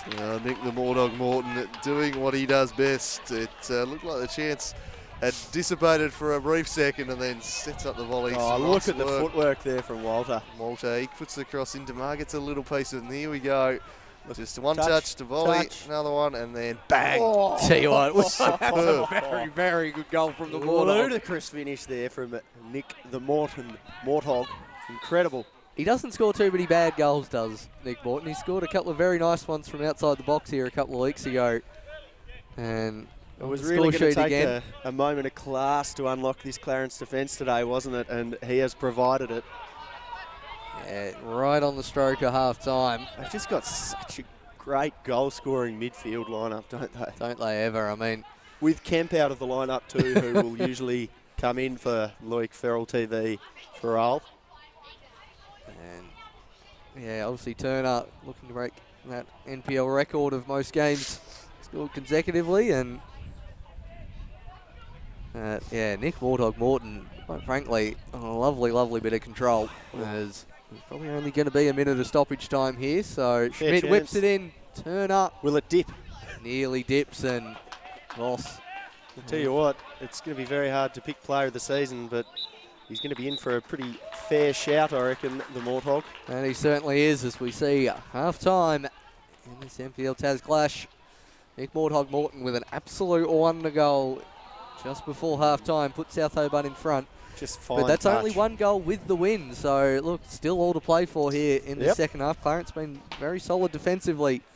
As you'll expect that I would really like to see Clarence shift Jakey Stewart into the middle of the park in this second half, because there's going to be a bit of carry from that breeze for them to get long balls in behind the back, and I dare say he has a little bit of speed over Dogger Brown and Hugh Ludford at the back for South Hobart. So despite going down 1-0 from that pretty extraordinary goal there from Nick Morton, they'll be hoping that they can equalise pretty quickly, Clarence United. Yeah, while I'm an advocate of a bit more of a passing on the deck game, I wouldn't be surprised just to loft one in the air and let the breeze carry it and have someone very pacey running behind Brown. He certainly is going to have to be careful to not go too far off his line here too, Wilson, in this second half, because I think there'll be a few Clarence players who will be willing to have a go from halfway, and with the wind on today, I think it could be a fair option. Yeah, shown it can be done here at South Hobart. We'll leave you with the highlights from the first half and see you very soon.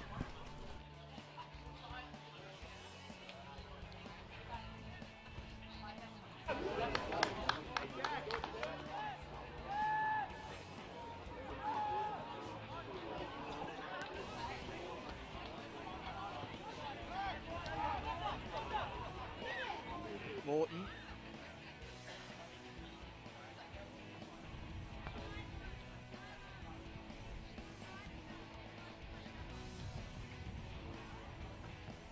Raking ball, the wind gets a hold of that, but he's played it beautifully to Adam Gorry. Just let him get a bit far ahead of himself though, and it's rolled out of play. Wind assisted, I think, that touch. Unlock Connor Schmidt. I think this one will just be kept in. He's done well, Schmidt. He works it in towards Hamlet. Takes a touch to Mar there. It's going to be cleared eventually. Going to come right back at the Nearly hit it, Morton. Tries to play it back to him. Now falls to Turner, turns inside, and fortunately it's just trickled past the near post for the NPL Tasmania. It's a good ball in from Ludford, and a little bit of an errant touch inside the box from the Lush man, and it's up in the air, and another Lush challenge. And now that is composure though, Morgs. I'll give him that one. Fortunately, the pass wasn't terrible. halfway strike. Well, you're certainly more likely to do it deliberately today than last weekend. As we see Gorry Morton link up well. There's Morton tucks inside. He's going to hit it, and good block there from Demay, and then eventually whacked clear from. Continues on, but some good play here from South Hobart as Turner gets whacked in a big challenge there. The ball falls to Ludford. How many goals has he got this season again? About this one swung dangerously over the back post. About 10 or so for Walter, isn't it? Yeah, about that. Ludford certainly a fine player, and Dogger Brown as the ball is whipped in. Incredible attempted shot there from Dogger Brown. But not quite. Plays it inside to Burrell, now out to Walter, who gets one in the back from Bryce afterwards. Advantage. Football player there. Yeah. Bryce down on the right-hand side. Just as we beautiful said, crossfield ball, which Gorry was really getting onto. And they sent it in the direction of Naden, but Gorry got down to head it away well. How good is Adam Gorry? Very good. Ratchet. And Turner with the pressure. It's out of it. That's very beautiful. well. Now Naden. He's got a player overlapping in Bremner, but can't quite get it out there. Hit it. Yeah, I was thinking the same thing, and then he's played that ball. I'd rather just go short to Bremner, but quickly grabbed by Darcy Hall, and he's off despite the foul. He gets his head up, but there's not really anybody in any kind of set-piece delivery, something that's really impressed me in recent weeks as DeMar sends this one. Wilson should comfortably collect, and that he does. And he looks at Paul Palmer. He just chips one in. Clever little touch from Randall. What's he got in support? He turns and puts it straight to Ludford. Yeah, probably the right thing to do. Nick Morton keeps going. Ball comes out wide to Walter, and he looks in for Darcy Hall. But what a covering challenge there from O'Dane. A certain goal denied there from the defender, and Walter whips in another one, but comfortably away there. Nervous times there. Now there's a pocket of space to work in. Threads it to Hamlet. He turns on the left, and rising shot is just over the bar. It was a well-crafted chance. And you have to say, that's now a chance perhaps as Darcy Hall looks to run at this defence. DeMar with another sliding challenge. That's 4 great challenges he's made in the opening man of the match so far, isn't he? He's been outstanding. He's chipped forward for Walter, a searching ball. He tracks it down and volleys it back, but it was a difficult one for him. Couldn't get the boot around it enough to work at the Hamlet. They've got a lot in support, but Flynn duelling with Turner and scrapping it hard as well there. It was the Frenchman. Eventually it spills. Stuff from Flynn. Industrious as ever down the right, though. He kept it in. What's his delivery like? Not too bad. He'll win a corner as Brown puts it behind. Not too bad. Box line, somewhere between the 6 yard and the penalty spotters. It's whipped in right into that zone. But great header away from Darcy Hall there, and taken by Nick Morton, who gets his hand. Back to Voss, who plays it short dangerously. Morton stills in there, 1v1. Tries to go round him, and Lush with the clearing defence. Henry Lush, you absolute hero, bailing his... Threads it to the Morthog Morton. Back to Darcy Hall. Shot blocked well there by Palmer. They survive again, but still Hobart. On the ball, trying to do a bit of a flick to himself. Now ducks inside. Dogger Brown going for a run, calls for a penalty, and given on Dogger. Right now. Just got to tell O'Dane to get back outside the line. Hamlet comes in. Hamlet is saved, and Hamlet misses the rebound. Incredible stuff here for Clarence. And geez, maybe it's one into the box. Ask some questions to the keeper. It does take a hold of it. It was killing dangerously, but almost a shot there from Nick Morton, just hoping to use the Gorry to take from the opposite side, and this one is in the middle of the box, and strong hands from Voss. Joe Danaher-like there, just to cover him. We're in a bit of trouble here with Clarence United. They get the cross in, falls to Morton, takes a touch, and it's a goal. And what an incredible goal it was from Nick Morton with a little bit of an over-the-shoulder flick. Sublime.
So welcome back for the second half here at Darcy Street. South Hobart leading Clarence 1-0 as we prepare for the second half, and a reminder of why they are in front. This moment of inspiration from the Warthog Morton. He's been doing it all year. He's one of the best ones yet, and it finally broke the deadlock after a fairly dour first 45 minutes, it had to be said. He's just about good enough for the A-League. The lid's off. That is an absolutely class finish. Don't let him hear you say that. Yeah. He doesn't need to be hearing that. But he's having a fantastic year. He's the Warthog Morton, that midfield, so dynamic. And we're about to kick off here in the second half. Can't see any personnel changes from either side, so I think we're as they were for the time being. And South Hobart, we're kicking into the breeze this half. I actually think that's going to help them, because I think a lot of the time their balls over the top were just rolling away. I think holding up might actually help them a bit more in the second half. So I'm going to go the opposite to conventional wisdom here, and I think it might serve them a little bit better. Just too many balls rolling over the byline in that first half for them, and made life tough. But we'll see how Clarence deal with the wind at their back. Maybe they can play it a bit more direct onto the scone of big Billy Bremner up top there and make something happen. Bring those wingers, Stewart and Hayden, into the game as Ludford dwells on the ball and decides to lay it back for Dogger Brown. Just a crawl, a real snail's pace out of the sheds here from both these teams. But Stewart's now picked the pocket, and Lloyd Furley's charging in on goal here. Jakey Stewart cuts inside. Probably need to pull the trigger. The moment not done with yet though. Jinx back in. Works at Ludford, repels, and a massive opportunity missed there. The threat that I was talking about, boys, but just lacking the composure there at the end, Jakey Stewart. Getting into a good spot, though. But now things have turned around, and it's Walter with the cross to the far post. Darcy Hall getting under it, but it's just petered out of play there. And will be a goal kick to Clarence United. But now that they're kicking with the wind, that threat will be on there with Jake Stewart with a beautiful interception off the back of Loic Farrell, who's given the ball away in a bad spot, but he just recovered in time to get that challenge in that was crucial there for Al. But nervous times there for South Hobart. Didn't have too many of his teammates streaming forward there, did Jakey Stewart, but probably just need to try and hit that one with the laces on the right foot. As we see Voss aiming this one out towards the wing, only as far as Hall, who puts it out for a throw. And Price with the very loud boots throws that one in onto the head of Billy Bremner. And lumped clear from Ludford. Oh, the grip from the top not working out well again for Jack Turner as South Hobart combine. They get it through Hamlet, but it's intercepted by Clarence. And really nice attempted ball there from Bremner to Stewart, but hacked away there from Dogger Brown. Nice quickly taken throw there from Jeremy Price as tries a few party tricks, Stewart, but Connor Schmidt more than equal to it. Morton gets on top of the ball and just lobs it up to DeMar, really, who gets up and under it and has a wild swing that peters out of play. And Albie gets his first touch. Beautiful to see. He's getting involved even from the pine. Ball gets thrown back into Darcy Hall. He turns, runs through a few, and that's a pretty ugly challenge, really, you have to say. But he just keeps running with the ball, Darcy Hall, and he's got an overlapping player with Walter. Gets his head up. Walter can't quite get the ball in behind. Well defended again by Lush. As we say, Gorry. Our fall on the ball, playing some nice 1-2s. It was a clean touch. Yeah, Albie is certainly the talk of the Slice of Cheese commentary box already. As Wilson I love a target Fixing it. man, boys. I just love a target man. Don't blame me. I can tell as we see Dogger Brown eventually getting on. He gets scythed down afterwards. Surely that is the first piece of dairy for this afternoon. He's Late. a steady dose of dairy in Billy Bremner's diet, it has to be said. Yeah. He certainly ticks off that food group. Yeah. Not going to argue too much with that one, and it's the first one of the day, I think. So He substitutes on that pyramid triangle. I think the bread and rice is dairy for Billy Bremner because that's not the best challenge. all the more likely, I think, now to see what I had divined at half-time, boys. There could be the opportunity to shift Jake Stewart into that middle. Get him running off the shoulder of those two experienced heads at the back for South Hobart. Yeah. But for now, they'll be attacking. And it's Ludford out wide to Schmidt. But they can't get any real kind of good pass onto that ball. Unfortunately, our viewers were not treated to the Jake Morgan tactical masterclass we were at half-time. It was an absolute thing of beauty, but unfortunately, Coach Jabber hasn't bothered to inflict any of that as yet. Yeah, I did once take Port Vale from League 2 to the Champions League, so I've got good raps on myself, lads. Yeah, you got good credentials as we see Dogger Brown lump that high in the sky. Eventually comes down and Turner, now Morton, gets absolutely whacked into him from 3 inches away. Now nice bit of skill there from Flynn, but can't really do too much with it. And falls out for a goal kick. Now, I was more of a Yeovil Town man with my League 2 teams than Port Vale. Not bad. Mind a bit of the Glovers. That was firmly on the Shrimpers, South East Yeah, United. nice. The old lower league promotion thing. As Good Bremner obscure stuff, doing lads. really well here, and Brown just accidentally holding up in air quotes. And He the referee almost not deserves falling a for it. slice for that Dogger because they're clear in to create a chance there, and there was some pretty persistent fouling from the lad. Yeah, in no way did he mean that accidentally. He's just planted both feet down and wasn't moving. And he wasn't fooling anyone, so the free kick Well, will go. except for the referee, because I dare say that's almost a cheese. Bit of a shirt tug in there. Let him off the hook. Dogger Brown does 90 of them a game and seems to get away with them. So standard for Dogger, and a chance for Jez Price, who's a good exponent of the set piece. He swings one in and put the moz on him shockingly there, because that was pretty ordinary. Smashed away, and someone down there's got themselves a new football. It's gone over a roof into someone's yard. Decisively dealt with. I was going to say a hefty clearance. I'm not sure if we'll see that one anytime I'd love soon. one of these balls to turn up in my backyard too. Yeah, true. Be beautiful. Should try and arrange that with Dogger Brown. I reckon I could. My house isn't too far from here. So the throw in. Finds Randall. It takes a little time to bring it under his spell. Now works it to Lush. Back now for Palmer, who's bustled there by the Mordog Morton and impacted the pass, and it spills out of play there for a South Hobart throw-in to be taken by Darcy Street's favourite ranger, Adam Gorry. And He's everyone's favourite ranger now, isn't he?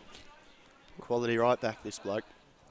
Just heaves the ball in to Dogger Brown, who goes to play the 1-2, but there's certainly a bit of feeling between those two coming into the game now, isn't there? absolutely, there's plenty of heat in that contest out there. Been 4 fouls between the two of them in the last 3 minutes or so that's what I like to see, a bit of vitriol, a bit of vendetta from the lads out there. Clearly, Coming in to fly the flag. the coach is giving him instructions to get up and at him, and certainly doing that as DeMar clears that one. I don't reckon that's come from the coach. That's just Billy Bremner and Dogger Brown. That's just the two personalities and styles of those gentlemen. Two absolute bulls out there doing battle. Yeah. And good to see between those two. They won't take a backward step, either of those scrappy customers. Turner now up against his opposite number in Flynn. Worked forward by Luke Farrell, and a sloppy touch in the end by Lush, out of playing gives South Hobart the throw-in. It should be taken by Gorry. He's got Hamlet offering for him. Picked upon there by Lush though. Worked it to Naden, who looks to get up and run. We've not seen much of that. They've not had a lot of the ball, but they need Naden running at the defence. Hamlet works it in behind to Walsher. He's got a couple Darcy to pick Hall. out. Darcy Hall's one of them. He sets it. turning onto the right and unleashes a shot that was well blocked by Jake Stewart. I wanted the volley there from Darcy Hall. I called it early. You could see that ball was going to land to him, and I really wanted him to hit that first time, but he opted the turn, and he turned into 3 Clarence players. Yeah, they just scrambled across to cover nicely, the defensive Clarence there. All going the higher percentage effort, I think, rather than trying the volley. But we're fully in favour of trying the spectacular up here. It's a foul given on Turner as well. So another opportunity. Hopefully our wish of a back post volley for Darcy Hall can come to fruition from this set piece. Quite rare, a spectacular volley goal, but I'm all in favour of seeing one, as it looks like Gorry and like Farrell TV are going to look over it, but Gorry tells him to get away. Set up 2 last week, Adam Gorry, one of them from a free kick to an unmarked Jack Turner. Who can he pick out this time? He sends it in near side and Voss all over that. And he'll gather and get Clarence restarted with a long kick, which Darcy Hall takes down. Let in Stewart though. Schmidt to Hall. All done by Stewart, working back. Probably a couple of fouls in there from Jakey Stewart, and rightly given by the referee there. But good to see him really getting in the face and pressuring the South Hobart lineup. Well kept in there by Connor Schmidt, you have to say, but only to the advantage of Stewart. Gets the ball into the middle, but Morton takes control of the ball once again, having another one of his usual all-action defensive and attacking displays, and that's a good little ball to Gorry from Feral TV. Gorry gets his head up and just keeps cutting on inside, but not a lot doing, so he goes back to Dogger Brown.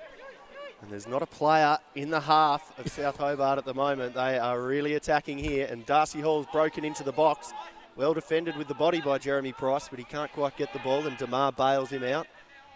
He gets his head up, but gives it away to Hamlet, and Hamlet skinned him here and got himself into trouble. That's a big whack from Jakey Stewart, and a pretty clear penalty, you have to say, because he swung his leg wildly there. Yeah, question marks over the first penalty, none over that one. He's just clean whacked him, and no protest whatsoever from Stewart. We just have another look at that again. Here's gone whack. That I think in cricket is called the Windy Wolf. A very agricultural attempted challenge there from Jake Stewart, and he's given away a penalty. And I don't think Hamlet is going to stuff this one up, lads. I reckon he'll opt for a bit more power this time than placement. Hammer time, Hamlet, and he'll be stepping up, eyeing a bit of redemption. So it's Hamlet versus Voss. He steps up and makes no mistake this time. 2-0 South Hobart. Hamlet on the scoreboard again. Yep, and I like to see that South Hobart aren't changing up the penalty taker after missing one, because he is a quality penalty taker, and that was the first one I've ever seen him miss earlier on today, Ben Hamlet. So makes amends for that with quite a clinical and comfortable finish there. So 2-0 now for South Hobart, and perhaps Andrew Cooling was right going against the conventional wisdom, and it does seem to help them going into the breeze a little bit. Yeah, potentially. Showing my inexperience and foolishness. Oh, I don't think quite foolishness, but indeed, Ben Hamlet, he took our advice of hitting it with a lot more pace than before, and it's not the greatest goal kick technique, and Hamlet marching back in to win that back. Clearly got his tail up after that goal. Now Hall. Hungrier for that ball, weren't they, South? And the boots just come out there for Hamlet, and he won't be able to get involved in this attack. So we see Jack Turner streaming into the box, looking to continue that excellent run that he's been on. Now got the boot back working again, and Feral TV looks up. He's got Darcy Hall on the other side, but can't find him, and it's headed away by Clarence. But again, only as far as that South Hobart defence. And Ludford now looks to play the diagonal ball to Hamlet. He's got Damar for company. Should keep this one in hammer time. Oh. Damar just goes sliding in. Those players, nice contest between the two. And now falls to Hall. He's going to hit the volley. Quickly back to cover, and what a sliding challenge there from Damar, but he can't do everything. He's got to be supported by his team. Yeah, we were talking before they need 2, 3, 4 of Damar's, and they certainly do. And unfortunately, Hamlet just puts that one. It's a pretty shocking ball there from Benny Hamlet. He'll be getting better efforts on next time. Yeah, good thing the net's there, otherwise we may have lost that one down towards the playground. So we'll see what Voss can do off this goal kick. I think that's going to stay in, and it does. Walter knocks it forward. Hamlet fighting for it, using his body well. Good challenge there. I think that's going to be a foul surely on O'Neill, and it is. So Hamlet just getting a little bit too excited there on the centre back. Haven't really, after that first shot in the first minute, haven't really seen Clarence get it down there. That polar bear that I've pulled out of the Yowie was an omen, boys. It's gotten colder out here today. Oh, yeah. I mean, probably more likely to be a penguin Antarctica, but it is certainly cold enough for a polar bear down here. They'd be in their element, the Darcy straight today. Very icy indeed. Perhaps not quite as cold as it was over at Warrior Park last night, mind you. It was the more pretty shocking challenge in the back of Turner. That's this one to Darcy Hall, who's running in the box, and Demar was across to clear. On hand again, the big centre back, who's been pretty good despite the constant pressure. He can't be faulted for the goals. He's done really well, Demar. He's kept them in it. Comfortably been their best player on the pitch as Morton looks to manufacture another shot from distance. He gives it off to Turner. Great save, Voss. Sprawling to his left, gets a big piece of it. Perhaps just sneaking a little bit off target here. No, that is an incredible save. Really good work there from the Clarence United keeper. Keep his team in touch with perhaps managing to manufacture a miracle. Yeah, potentially, but that's a great little rolling touch there from Morton. Bit of futsal skill going there to set up Turner, who really, I think, wants to score a goal today, keep his fantastic scoring record going. As Morton now plays a delightful ball in the direction of Gorry, but slightly overhit and will fall into the lap of Voss. As he'll probably look to send this one high and try and get as much distance as possible. And he certainly got the distance, and unfortunately everyone sat underneath it, and that's gone all the way back to his opposition number. So Loic from the win. Plays it to Jack Turner. I'm sure we'll be very hungry for a goal to keep that streak going this afternoon. Don't expect passes from him in the final. Not a versatile player. As Ludford plays it down the line for Connor Schmidt. He's got a couple to pick out. Opts instead to go short to Hall, and Jess Price had a fistful of his shirt there, but allowed to play on. And versatile calling. Yes. Yeah. A little bit of tough about that one. Versatile, mate. Oh, look, it's the world game, mate. The kind of bloke who'd call a nectarine a nectarine. Look, just to annoy you, I probably would, but probably would never contemplate buying a nectarine jug. Because this one is swung in near post. Ludford tries a little back here, but that was ambitious, and it goes in the end for another corner. Perhaps fortunate to get another corner. Very fortunate there. Pretty poor corner. Just kind of tucked away behind rather than going for the distance or giving up a throw instead, but they take it short this time to Morton and Hall, and they're going to be over the top of this one, and it could be going in here, but just a bit of chaos in the box, and Clarence managed to clear it finally. The big lumping clearance that really has to be worked on by Loic Farrell, and that's going to be a threat now for this South Hobart lineup for the rest of this game. Those heaved balls out the back, because I really think Clarence should be playing Route 1 football, and that'll be a slice of cheese there for the Morthog on Brenner. Because, geez, they were about to manufacture a chance out of that one, and it was a pretty cynical foul. If that is Granite Xhaka, the referees are going to send him off. Oh, bitter Arsenal fan coming in. All ends up there. He was threatened for a 2v1 there, so while it is probably Morton's first foul of the day, probably deserved Derry. Very good slice of cheese to take, I reckon. I think it's a very good one, certainly. You don't want to be letting him back in as the ball is swung in, but only as far as the head of Turner, which the ball appears to have an animal attraction to. And he combines with Ludford and gets another ball up to Turner, who's going to hustle to keep it in. And they now have a... Demar. They were going to have a 4-on-1 until that magical challenge there from Demar. And he has been the best player on the pitch for Clarence United today. Things could be very ugly for them if he wasn't out there. Yeah, I'd certainly agree with that hypothesis. As you see Gorry take the throw in quickly, ends up back with it, and now just playing it around with Walter out there, who ends up winning a throw. And Walter plays it back into Loic Farrell TV. Now Dogger Brown, who's straying into his own half, which is a rare thing for South Hobart this half, and that ball can't quite find hammer time. Manages to get that. A wind will actually keep that in play. So rather than ending up on Wellington Street, that's actually ended up still in the box. We'll call that an audacious attempted chip, but I'll tell you what, if he doesn't work out as a striker for Hammer Time Hamlet, the NFL could be calling as a punter with height like that, because that was just a beautiful effort. Yeah, good bit of hang time there. Probably not quite the distance those teams like, but really good play here from Bremner to just charge through, but again, a lack of support around the ball. Yeah, exactly, as we see. Jeremy Price makes a run, and he's going to have a swing at it, and why not? Because it's set up pretty nicely for him. And geez, if that contact had just been 5 to 10 centimetres lower on the bounce, it could have just about swung into that top right corner, but just got a little bit too much under it there, Price. But geez, if you're going to get back into this game, you've got to try some stuff like this for Clarence United. Yeah, absolutely. It's certainly got enough dip on it as Wilson launches that one into the air, but it'll fall nicely in the centre of the park. Dogger Brown will clear that header. Naden chasing after it with Gorry for company. Gorry will just shield that one out for a throw. He'll no doubt go back and try and reload.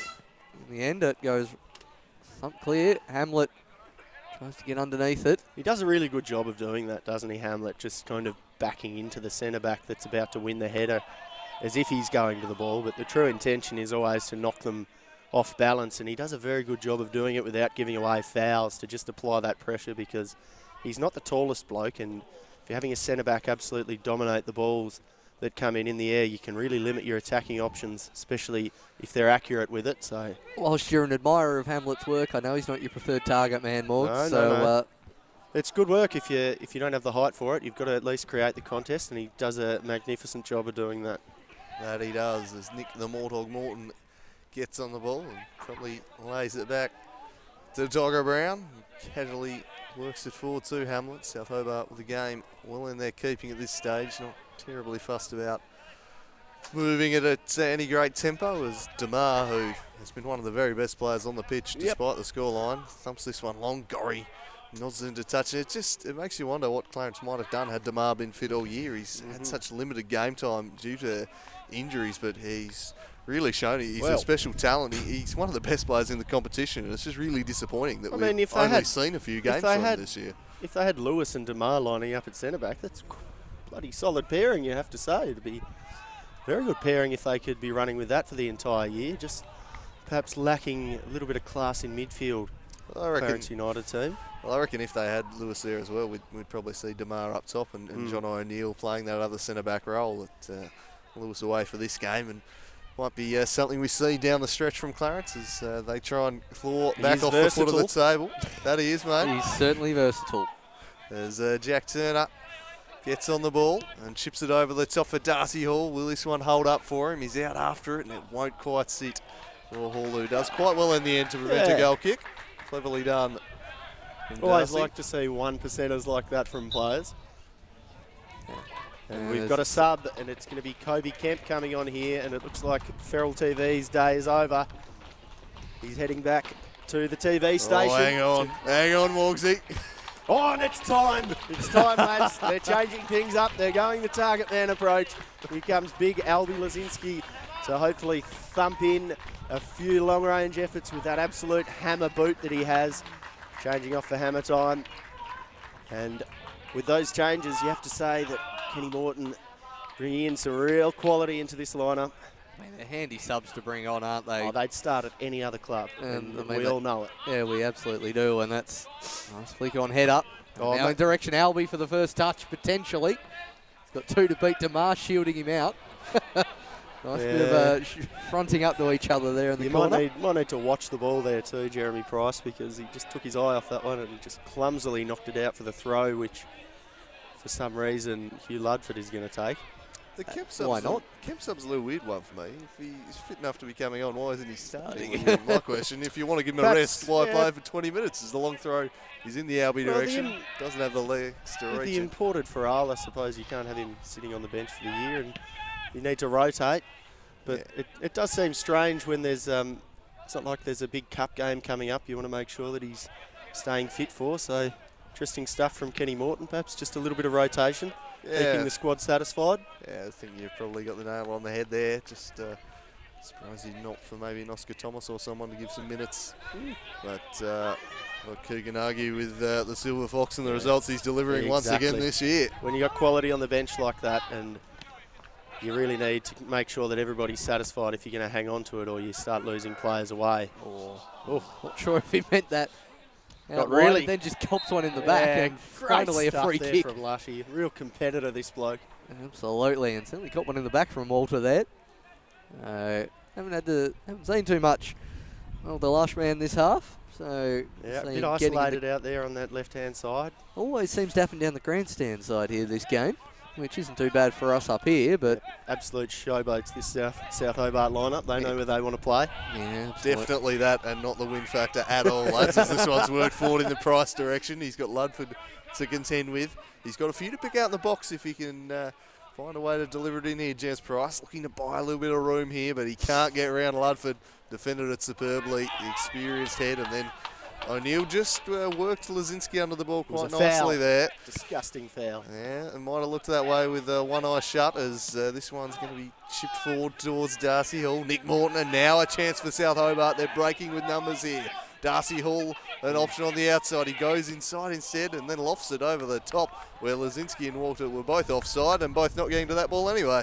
Yeah. So a wasted moment there for South. Just looking for Mr. in particular there, Nick Morton. Not really the best ball that he's played all day, because he had Darcy Hall overlapping on the left-hand side, but perhaps a little bit worried by the imposing figure of DeMar, who has defended everything that's come his way today. He almost had too much choice, much like when Jake Morgan walks past the chocolate aisle, just doesn't quite know which one to pick. Oh, I know, mate, and I go the Owie every time. Yeah, more like him at the Colonels, I reckon. Yeah.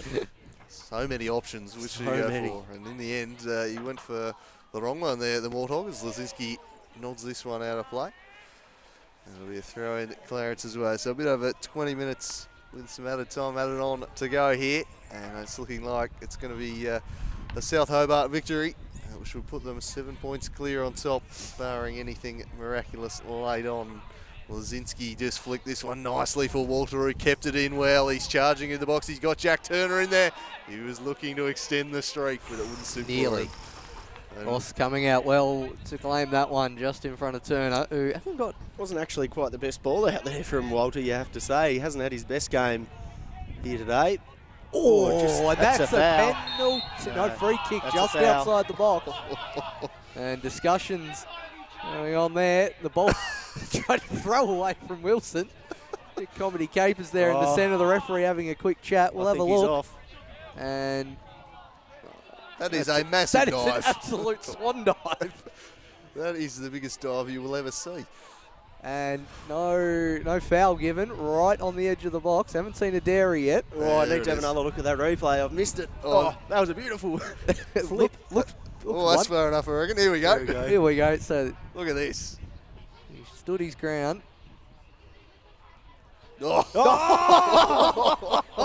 Give him a 10 for that one. Give him an absolute 10. Get the scorecard out for that one. That is a professional dive. And, you know, he could be going to the Commonwealth Games for that one. Tell you what, just extraordinary. Gold Coast 2018, look out. Yep. Billy Bremner. Get him in. Get him in. He's going, I'm going to stitch you Bremner up here, on the 3-metre springboard from now on, I think, for Australia. And DeMar will step up and drive it home. A lovely hit from O'Dane DeMar. It's 2-1 now. Clarence pulling around him. Get around him. He's played really well today, to be honest. And they utterly did not deserve that free kick. And he gives a little bit to them, and we like to see it. Why not? Absolutely get a lot of the South Hobart crowd making a few dive gestures up here. And as we look at that free kick, DeMar just gives them a kiss and a wave. He gives them a nice cuddle, and that is a nice shot to keep you warm at night. That's gone straight through a body. See you, South Hobart players. I love his performance, and I tell you what, I think I love his personality more after that one. That is some beautiful stuff from O'Dane DeMar after a perfect 10 dive from Bremner. Game is on. I think we're still quite taken by that dive, and DeMar will clean this one up and lob it in that same direction, trying to get some wind, but Ludford will keep that one out. Now, before the South Hobart fans go complaining too much, they had a penalty that blatantly wasn't a penalty. And that's an easier chance to convert than a free kick from outside the box. So, at the end of the day, fair enough. Fair enough. Absolutely. Well done clearing that one up. Any one-eye bias from up here. Yep, they do have a tendency to work themselves out, those kind of decisions. But worrying stuff now from South Hobart because it's been the Damar show for Clarence. He's been imperious at the back and come forward and slotted a driving free kick. So game on, and look at him. And he's had about 4 touches as well since the goal. And in other news for Clarence, this wind has picked up even further. So maybe even further chance. Again, Morton now out of his seat, which he certainly hadn't left for the first 60 minutes of the match. He's probably trying to stay warm now, I think, Kenny Morton. But yeah, probably to dish out a few blows at the... Look, anyone who was at the Lorraine game at Lorraine last night will think this is tropical, I tell you. That was nice and frosty. Yeah, at the Theatre of Nightmares. Yeah, look, I gave a bit of a cheeky banter on Twitter to our former fixture manager here at FFT, and I think he deserved every slice of that. Shout out to Gilly. And Damar is going to be looking to score here, I reckon. Just kind of floats it into nobody in particular, and Schmidt doesn't get a good contact on it, but he recovers well under a bit of pressure from Jakey Stewart, but finds the Morthog pretty comfortably. The ball will fall to the big target man, who clearly is handballed. And it's He's handballed. He's had his ball handballed, rather. Says Price. Yeah, disgraceful. You know, when you get an imposing player like that on, you can't be reverting to punching the ball away. Yeah, or punching him or punching somewhere else of Albie, so we'll see what they can do from this free kick. As Luntford's looking forward in the direction of Morton and has actually just hit that one straight out of play. Kick for touch, you'd call that. That's Go for the 40-20. Playing a bit of league here. Well, suddenly it's an interesting last 15 minutes here for South Hobart to survive. They've gone from being comfortably on top, the game well in their possession, to suddenly just having to see out a dicey little period here at the end with a 2-1 lead. As Schmidt nods it down to Jack Turner. He's pressured by Burgess, full of energy, the substitute. Turner back to Schmidt. Didn't see anything he liked, so back he went. Price gets a head on it to prevent Morton being played in behind. South Hobart looking to get back on the offensive and find a third goal that would probably kill this one off. Oh, in a bit of space here is Darcy. Yes. He skips around Damar and centres it. And it was blocked off. He had Albie. He was all by himself in the middle. A very telling little touch. I think it was O'Neill who blocked it off. Yeah, it was a crucial intervention, wasn't it? And look at that one, soar on the wind. I'm thoroughly enjoying the distance between Clarence's defensive line and attacking line. And they had no one within 60 metres of each other. Somebody, I think Voss has to go the Tim Howard in this second half here today, because there's the wind that would be there to carry it for him. Paul Robinson action as well. Another keeper who scored a big one. That for Blackburn, was it? Spurs against... No. Oh, where was that Paul Robinson one? It's going to frustrate me now. Getting too obscure. All right, you'll have to look that one up for us, Paul. I am going Dogger to. Brown gets onto it, and he gives it to Ludford, who didn't have too much on, but manages to find Darcy Hall. Schmidt gets his head up to play forwards to the Morthog, who takes a typically good touch. He sprays it out aside to Turner, and they're looking to get up this right-hand side now, South Hobart, as they go to Gorrie. He gets his head up, but it's given away to Naden, and they could be equalising here. And the afterburners are on in the middle. Naden goes himself, looks to Jakey Stewart, who just took a poor touch there, unfortunately. Spurs v Watford is your answer.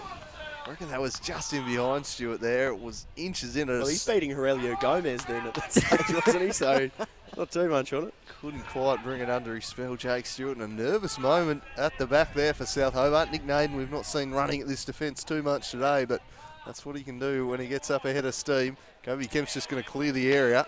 Nearly takes out his own bench. He wasn't too happy about being on the bench from the start, was he? He's just opted to try and cleave a few heads for that decision. Actually chipped Ben Foster on that occasion. There you go. A decent keeper. Well, yeah. I think at that stage he was still a United reject, so probably not. A lot of United rejects that end up becoming good players. Yeah, Michael Keane going for a humongous transfer the other week and got rid of him for $1 million, so.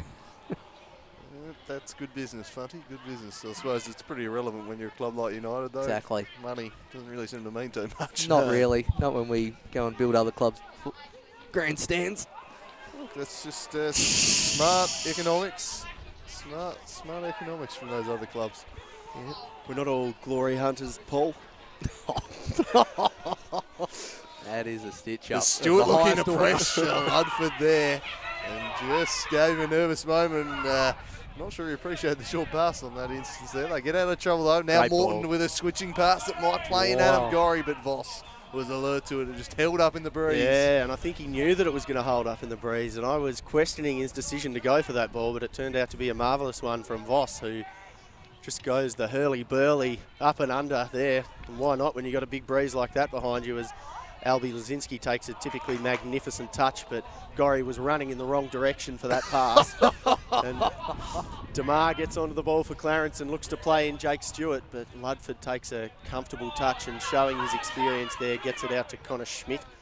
Plays it up to Darcy Hall, who turns and runs like we see him do so much before the typically brilliant DeMar. Just defends that quite well as Jakey Stewart tries to get it in the top. Bremner, what will he get for his second one? Not opting to go the dive this time. The ball's just chipped out of play there by Dogger Brown. Tell you what, if he was in a beautiful spot to go for it too. If DeMar isn't a cult hero in this league already, he is making himself one of those today. I am absolutely loving his Been an performance. all-action performance. I love that. He did defend that well, and he let Darcy Hill know all about how well he defended that play. He got right up in the grill and said, yeah, how'd you like that? Trying to get around me, Darcy. Very nice work. I don't even need wing-backs, he says. He's a smooth operator, Tamar, and good to see him out there as the throw-in goes in the Naden direction, but Turner's on hand to clear the air. It'll come right back at them through O'Neill, though. Punched it to Price, jinked it over the top of Schmidt. He's going to run out of room here, and Ludford just lets it roll behind as we tick towards 80 minutes. Yeah, still nervous times for South Hobart because Clarence have grown into it, especially since that ludicrous penalty was given, rather free kick. We see Albie win a header as he does. The big target man gets up before Darcy Hall comes under a lot of pressure. The ball's won away, but only as far as Schmidt. And Clarence win the throw, and the fans are really getting stuck into that linesman now. You can tell they're getting nervous. Bremner gets onto the ball and tries to play it to Naden, but wasn't that fantastic from Gorry? Yeah, you're right back, just getting back into the perfect spot every single time. And he does. Marvellous work, Adam Gorry. And he does. As Naden now chips the ball forward. Tries to lay it back. Back post is Bremner coming in, but Wilson just gets there in time. Billy Bremner trying to make another impact on this game.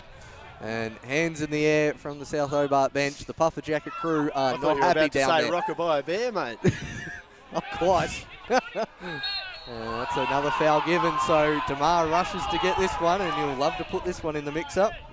Potentially even chip the keeper from Oscar Thomas territory. So it's going to be Jess Price standing over it. I reckon 10 minutes to go, I'd be pulling the trigger and getting DeMar up top. Absolutely. He's been imperious in defence, but he can get you a goal. Got to roll the dice. If they do that, I'm not having it. Got to roll the dice, Morgs. Bremner's got to dive again, and they've got to win another free kick. Anyway, that's what I want. It's Walter now surging back the other way, and he just loses his footing there and skews that one out of play. And suddenly the Clarence is just sensing a chance that maybe they can claim something from this game. They've got another sub in the offing here. There'll be a few Strikers fans who'll be urging them on right now just to hope that they can keep touch with them. It would certainly be a great result for those up at Devonport, but still a fair bit of time to go as Price launches it forward. Off to the centre bucks. Nice bit of skill. Get around there, long ball forward, right to the face. Stewart, who now looks back post, running in, but the spin. Took a great touch off his neck there, Jakey Stewart, to be fair to him. As Gorry gets his head down and starts running, what an incredibly fit player, you have to say. Oh, yes, and absolutely. He can do it all. all. Kicked away there by O'Neill, who's also had a pretty decent game at the back, who has been under some pretty incredible pressure and hasn't always had midfield pairing that has kept that distance very short between the centre-back pairing. There is now a sub. We're going to see it, and it's going to be Jakey Stewart, and for all my talk about shifting him to striker, he has been brought off and replaced. Romolo Moynihan. Moynihan. We've got that, do we? Yeah, it'll do. Moynihan, well, can he be the hero as he's come on here and make something happen for his side? They've got to survive a South Hobart attack here first, and Turner turning on the ball, broken up by Burgess. Whacked away by Lush. It's going to come back at them though because he played it straight to the Morthog. He spies Gorry in space, so he heads out that way. Gorry with Lush for company, turns back onto his left. Patient stuff, this from South Hobart. Now Alex Walter in the middle of the park. He might sense the chance for a shot. His drive was blocked by DeMar. Going through though. Handball there, but a pretty natural position, and Clarence will get the break. They look to swing it out wide, but typically brilliant there from Dogger Brown to get the ball down to Kemp.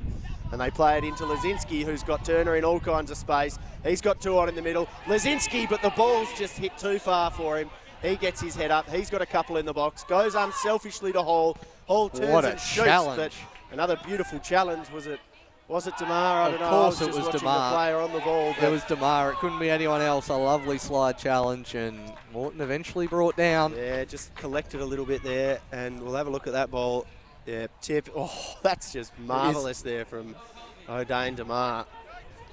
What a player. What do you reckon? It literally could be about 5-1 without that bloke on the pitch, or even more. Absolutely. Perhaps 5-0. You got the goal too. Yeah, true. Actually, let's not forget that. He has been utterly imperious, DeMar, and such a difference maker for this side. And I reckon, I don't care if they lose, he's still getting 3 votes. I agree. And whilst they're on the bottom, he's the type of man who could carry them from that spot. As Kemp chips into Turner. Oh, I thought for a moment the streak was going to be extended to 8. And so did Dogger Brown, I think, because he just couldn't quite get a decent touch in there, just expecting Turner to make the net bulge, but yeah, he couldn't sort his feet out. It'll be another throw there, and Voss is a terrible goal kick just there, straight to Walter, who combines with Lazinski, and Lazinski just uses his strength so well, but DeMar O'Dane just nicks it out from him the second he showed him even a glimpse of that ball.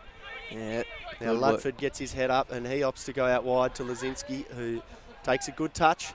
He's got Price for company, uses his strength very well, and earns the throw for his corner. Yeah, well done there from earns Albie. the throw for his corner. He earns his throw for the team, I say. Yeah. So Walter back to Schmidt. DeMar in there, couldn't stop Offside. it now, Walter. I think he was. Offside and yep, position. the flag is up. Yep. Very good call there. So pressure relieved on Clarence. They got 5 minutes here to try and get the ball forward. Notice this match, Voss has very much stayed on his line, not sort of playing a sweeper-keeper role. He's certainly staying back. Yeah, you kind of have to when your team's defending in the box for most of the games. Well, Not true. really Just much of an I opportunity was to more get off meaning a your line. situation like this, but anyway. Oh, I've stitched you up there, Funty. You know far more about the game than me. Oh. As we see Lazinski get the ball out wide, attempting to find Darcy Hall, and he's got Gorry, who is just tirelessly working on that right-hand side. But as is Nick Naden, who made a good fist of that one and just forced him to run it out as Turner frustratedly belts the ball over the top. He's still working hard, Adam Gorry, the fittest man in the league, I reckon. He just storms up and down on that right-hand flank all game long. Well, I'd be done after about 7 or 8 minutes, to be honest, and this bloke just goes up and down for 90 minutes. If I could have a look at his beep test score, he'd be well into the double digits, I dare say. I reckon so. It'd be a good 14 or 15, I think. 15? Yeah, wouldn't put it past me. Yeah, I was near vomiting by the time you got to 6 at school. Yeah, I think I got to 11 once and then packed it in. That's about it. Actually, for this. quality effort, Paul. Oh, well, you know, occasionally I could run, but... What are you doing up here? Oh, being absolutely crippled as we now go back to live play. I'll blame the injuries, not the lack of obvious talent, as Price now will clean that one up. Lumps it forward in direction again, but Ludford expertly headers that one out to his defensive partner Brown. Now Gorry. And a few tired legs out there from Clarence. There's not too much tracking 3 back. in the box. And But gets down the byline. Get it. Albie's 3, 4 at the back stick. Walter just not quite Peter Crouch there at the back post. And now between Price and Romolo will clear it only as far as the Mordhog. Looks up, has a shot, and DeMar puts his very, very good backside to good use there. Knocks it out for a corner. He makes the block, and as soon as Morton got this ball, he had one thought on his mind. He had 3 men in the box, and they were not going to get this one. He's gone whack.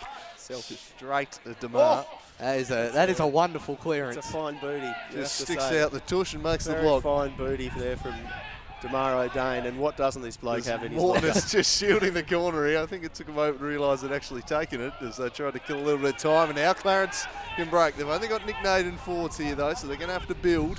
Bremner shielding and lost it to Turner. Price wins it back. In comes Randall, won it for his side well, but then Turner, I thought fouled him, but got the ball. Here's Walter. Little dink into the back of Kemp. Price clears the area. Wind reaching a crescendo as the game does too, and we see Darcy Hall and Naden come together, a bit of pushing and shoving, and he gets the ball to Turner, who just dinks it over the top, but composed there from Henry Lush out on that left-hand side. And he's needed to be at times today because, particularly with the switching of Walter and Hall, he's come under significant threat. We've just seen a dairy there given out to, I think it was Flynn, number 14. Yeah, so Wallaby Flynn.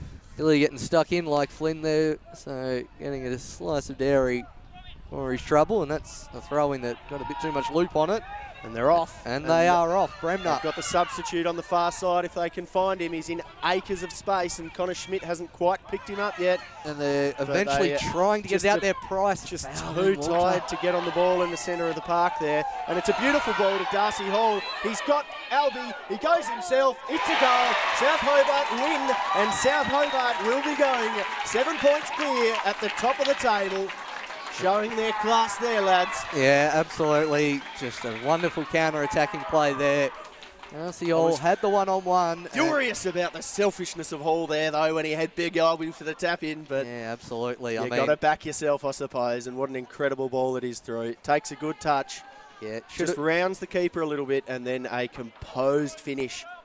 You're advocating the FIFA goal method there to Albie. I'm advocating the FIFA goal there, despite what is really brilliant play. I've got my favourites, and I'm not backing away from it. Yeah, we know certainly where you stand. No doubt about that, as that's a nice kick-off routine. Out to Naden. Always most dangerous to be scored against just after you've scored, as Naden jinks up the sideline, but he's under a lot of pressure there from Turner, who is presumably hoping that they can manufacture just one more opportunity for him here. I'm surprised he hasn't put himself up top to get that chance, but it is a team sport after all, as Naden just miscontrols it, and now the break is on again. It's effectively Albie versus Hall here. There's two streaming forward, and that's a wonderful challenge from Damar. Oh, he tried. Ruining Morks' day. So that's a brilliant challenge from Damar. Lazinski's in if he gets turned on him. Here. He's not having any votes from me anymore, Damar. You're an absolute turncoat, Morks. Another strong example of why he should be getting the 3 votes there, Damar, with another very good block to prevent a goal scoring chance. I think Lazinski's got a big shout for best on today. As this one's worked to Turner, I'm just going to ignore that. Jack Turner turns onto the left and fires it just past the post. Oh, and it was a good opportunity. Maybe his chance to just keep that record in touch. Unfortunately for Jack Turner, he can't quite convert that one. I'm surprised you're not advocating he passed it to Albie there, as Voss looks to take this goal kick. Not sure how much stoppage time will be played today. Yeah, don't imagine that there'd be too much more. We've had a penalty in this half. True. Had a goal in this half. There's been a couple of substitutions, so we might maybe just see 2 or 3 minutes of injury time here. Certainly deflated Clarence's momentum there. They've gone a bit flat. That's a nice back bit of heel. a hush has come over the crowd here too at Darcy Street. Tell you what, that's a lovely touch. Just waiting for that final whistle, as a good header is played on the inside there, but nobody from Clarence can get on the end of it. Bremner continues to pressure Wilson, who just whacks it up in the air, and that ball's going to start coming back towards him before it hits the ground. They get it over the top to Walter, who plays it out wide to Schmidt. And Schmidt has Turner. Turner's going to want to get on the end of this one, but the typically composed and brilliant Damar O'Dane has...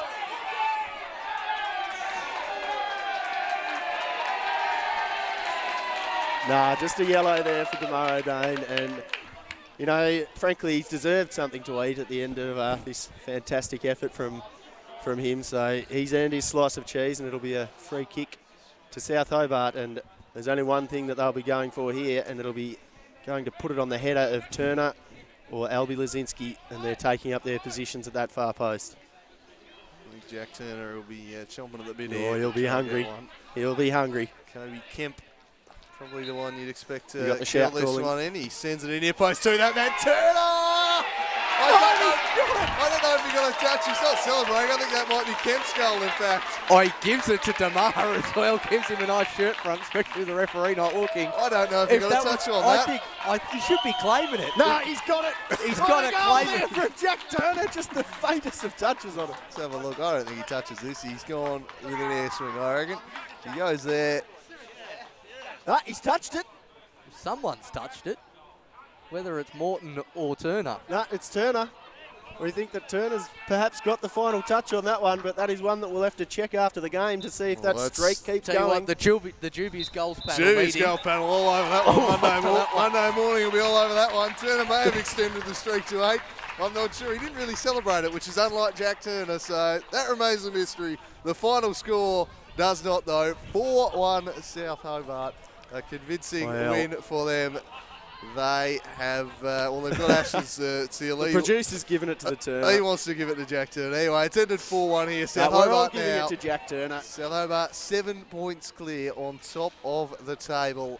And they're going to take some serious beating now. That could well be all she wrote in the title race. It's going to take happy. I should have brought the wrapping paper, boys. The wrapping paper can almost come out now for South Hobart because they look to have wrapped up the title.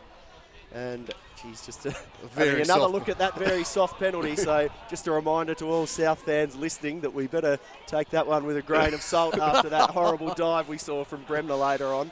That was the penalty miss, in fact, from Hamlet. Good save from Boston. A little bit of divine intervention, I think, there. A little bit from the Almighty to offer a bit of justice for the Clarence United team. But look at this extraordinary goal. Highlighted from Nick the game Morton. that from Morton.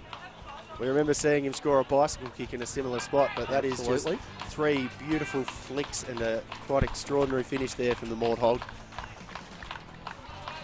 Absolutely, and then the penalty that was converted from Hammer Time Hamlet, always on the score sheet, very consistent performer. Quite pumped to get redemption on that one. And that made it South Hobart in 2-0. 2-0. And then just add a bit of spice to the game. Clarence go and score the next one through certainly their best player. And here it is. It's a 10. It's a 10. He's off to the Commonwealth Games, the young lad. Beautiful stuff. One of the more interesting interpretations of a foul there. And Damar just saw a little gap. Yeah. Beautiful finish there from Damar, who, geez, he still almost was the best player on the pitch despite playing at centre-back in a 4-1 defeat.